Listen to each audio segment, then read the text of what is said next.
सोलापूरचे माजी महापौर महेश कोठे यांचा वाढदिवस उत्साहाने संपन्न झाला। त्यांच्या वाढदिवसानिमित्त आमदार प्रणिती शिंदे यांनी महेश कोठे यांना भेटून वाढदिवसाच्या शुभेच्छा दिल्या।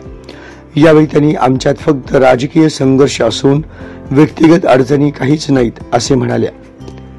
शिंदे आणि कोठे यांच्यामध्ये नेहमीच एकमेकांबद्दल आदरभावच आहे असे त्या सांगितल्या।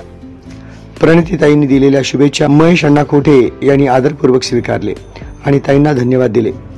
केंद्रीय मंत्री सुशील कुमार शिंदे आणि दिवंगत विष्णुपंत तात्या कोठे यांच्यामध्ये घनिष्ठ मैत्री होती अशा अनेक आठवणी यावेळी जागवण्यात आल्या। लोकसभा निवडणुकीच्या पार्श्वभूमीवर प्रणितीताई यांच्या वतीने प्रचार करण्यासाठी महेश कोठे यांनी पुढाकार घेतल्याचे सांगण्यात आले। यावेळी काँग्रेस पार्टी अध्यक्ष चेतन नरोटे, तिरुपती परकी पंडला, रवी गड्डम, विनोद भोसले, एनसीपीचे भारत जाधव आदी उपस्थित होते। तिरुपती परकी पंडला, एनसीपीचे भारत जाधव आदी उपस्थित होते।